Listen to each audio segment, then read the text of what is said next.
Praise the lord. అందరూ బాగున్నారా? ఈరోజు ధ్యాన నిమిత్తమై కీర్తనల గ్రంథము 51వ అధ్యాయము 17వ వచనము. విరిగిన మనస్సే దేవునికి ఇష్టమైన బలులు, దేవా విరిగి నలిగిన హృదయమును నీవు అలక్ష్యము చేయవు. ఈ కీర్తన దావీదు రాస్తున్న కీర్తన.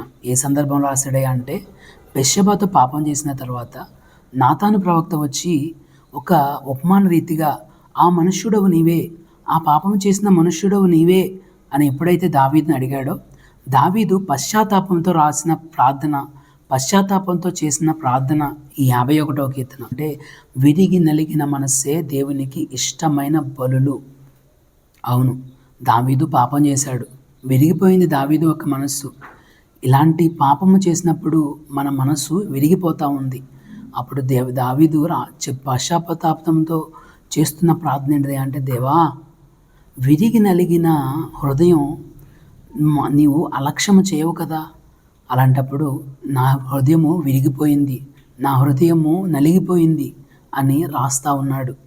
మరి ఈ లోకంలో మనం చూసుకున్నట్లయితే విరిగి నలిగిన హృదయాలని, విరిగి నలిగిన వాటిని, మన జీవితంలో ఉన్న భౌతికమైన వాటిని పగిలిపోతేనో విరిగిపోతేనో మనం తిరిగి కట్టలేము కదా.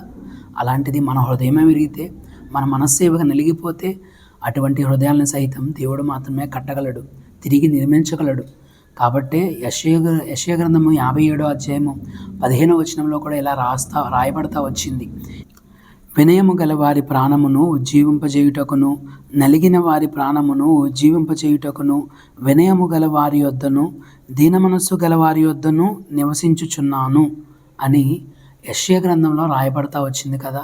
మరి నలిగిన హృదయమును ఆయన ఉజ్జీవింపజేయగలిగిన దేవుడు, నలిగిపోయిన వారిని, దీన మనసుతో ఉన్న వారిని దేవుడు ఉజ్జీవింపజేయగలిగిన దేవుడు. కాబట్టి ఈరోజు మన జీవితంలో నీ జీవితంలో నీ హృదయం నలిగిపోతూ ఉంది, ఎలాంటి హృదయంతో నీవు ఉన్నావు, నలిగిపోయిన హృదయాన్ని సైతం దేవుడు ఉజ్జీవింపజేయగలిగిన వాడు. అలాగే హన్నా కూడా ప్రార్థన చేస్తూ బహు క్రాంతురాలై ప్రార్థన చేస్తూ ఉంది. రోజు పెనిన్నా చేస్తున్న ఆ ఒక్క పనులను బట్టి, అంటున్న మాటలను బట్టి హృదయం నలిగిపోతూ వచ్చింది. అలాంటి హృదయాన్ని సైతం దేవుడు ఉజ్జీవింపజేయగలిగిన దేవుడు. కనుక మన జీవితంలో మన హృదయము ఏ విషయంలో నలిగిపోతూ ఉంది, ఏ విషయంలో నీ హృదయము విరిగిపోతూ ఉంది, అటువంటి హృదయాన్ని సైతం దేవుడు తిరిగి కట్టగలిగిన సమర్థుడు. ఈ వాక్యం వింటున్న మీ జీవితంలో ఏ పరిస్థితులను బట్టి నీ హృదయం నలిగిపోతూ ఉంది, ఏ విషయాలను బట్టి నీ హృదయం విరిగిపోతూ ఉంది, అటువంటి వాటితోనే దేవుని దగ్గరికి రా, అటువంటి పాపంతోనే దేవుని దగ్గరికి రా, అటువంటి అతిక్రమాలతోనే దేవుని దగ్గరికి రా, అటువంటి బాధతోనే దేవుని దగ్గరికి రా.